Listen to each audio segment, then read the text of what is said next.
जातीय गरिमा उत्सव अभियान का जो हम उद्घाटन कर रहे हैं, इसमें सभी का बहुत बहुत स्वागत है। जैसा कि बहुत डिटेल में आप लोगों को प्रेजेंटेशन के माध्यम से बताया गया है कि इस कार्यक्रम का मेन उद्देश्य क्या है और आप सभी लोगों का उसमें क्या क्या दायित्व रहेगा।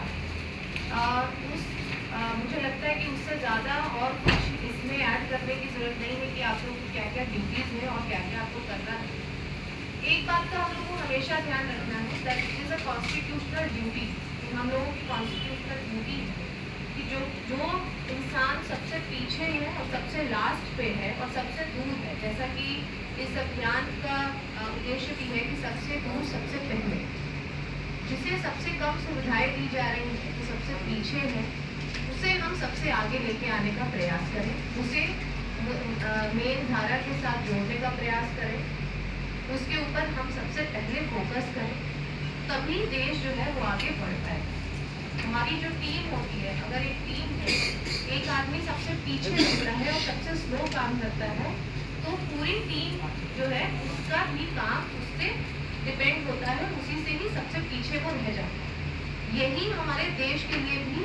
लागू होता है। अगर हमारे देश में हम ध्यान नहीं देंगे और अगर कोई पीछे छूटेगा तो ये हमारी रिस्पॉन्सिबिलिटी बनती है कि उसे प्रॉपर फैसिलिटीज प्रोवाइड की जाए ताकि वो सबके साथ आके मुख्य धारा से जुड़ सके। और यही इसका मेन उद्देश्य है, जिसके इसी गाइडलाइन में भी हम लोग देख रहे हैं। आप सभी लोगों को कैंप्स लगाने के लिए बोला गया है अंडर दिस प्रोग्राम। बहुत ही महत्वाकांक्षी स्कीम है, बहुत ही महत्वाकांक्षी प्रोग्राम है और सभी लोग पूरे मन से इस काम को करें, सभी डिपार्टमेंट्स इस पर कोऑर्डिनेट करें। वी ऑल नो कि हमारे पास जब भी शिकायतें आती हैं, भले ही हम पंचायत में कैंप करें या हम जनता दरबार करें या कुछ भी करें, तो ज़्यादातर शिकायतें हमारी इसी प्रकार के हमारे ग्रुप्स और समुदाय से ही आती हैं, जो कि पिछड़े हुए हैं, जिनको मुख्य धारा में अभी तक नहीं लाया जा सका है, जिनके पास कहीं और जाने के लिए नहीं है या कोई और मदद नहीं, और वो हमेशा प्रशासन की तरफ ही देखते हैं जब भी उन्हें किसी भी प्रकार की सुविधा, किसी प्रकार की मदद की जरूरत है। तो उस एंगल को देखते हुए ये कैंप बहुत ही महत्वपूर्ण है। आप उन तक पहुँचे ताकि उनको आपके पास आना पड़े, ये सबसे बड़ी चीज़ है इसके अंदर। और आप उनके पास जाएं, उनको जो भी सुविधाएं हैं वो आप मुहैया करवाएं और सुनिश्चित करें कि 100% सैचुरेट हो। जितने भी 49 गाँव यहाँ पर बताए गए हैं माइक्रो प्लान में, आप लोगों का ये उद्देश्य रहना चाहिए कि इस पूरे अभियान में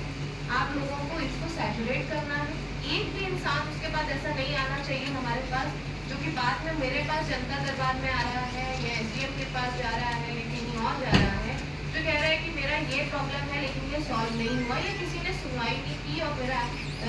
एप्लीकेशन रिसीव नहीं किया, ये इशू नहीं आना चाहिए। तो ये बहुत ही महत्वपूर्ण अभियान है इस चीज़ को देखते हुए कि हम सारे प्रॉब्लम्स को लेकर एक बार में सॉल्व करें और सुनिश्चित करें कि सभी लोग जिनको किसी न किसी प्रकार की सरकार की स्कीम हम लोग अभी तक मुहैया नहीं करवा पाए हैं, उनको हम करवाएं। तो सभी PWOs, सभी DDOs, COs, everyone, because land issues भी बहुत रहते हैं इसमें, एंड उसके अलावा सभी लाइन डिपार्टमेंट, आप सभी लोगों के पदाधिकारी बिल्कुल एक्टिवली इसमें पार्टिसिपेट करेंगे और माइक्रो प्लान के अकॉर्डिंग आप लोग डेली बेसिस पे जो कैंप होगा उसमें बढ़ चढ़कर भागीदारी करेंगे और सुनिश्चित कराएंगे कि कैंप लगने से पहले वहाँ पर अच्छे से प्रचार प्रसार किया जाए। लोकल मुखिया, वार्ड सदस्य सभी को आप लोग बताएंगे कि ये कैंप वहाँ पर आयोजित होने वाला है, ताकि सीमलेसली आप इस काम को कर सकें और हम लोग एक आइडियल तरीके से जिले को हम लोग जो है इसमें लेके आ सकें, जहाँ पर सभी लोगों की समस्याओं का निदान किया गया और हम लोग सारे 49 गाँव को सैचुरेट कर सकें। तो सब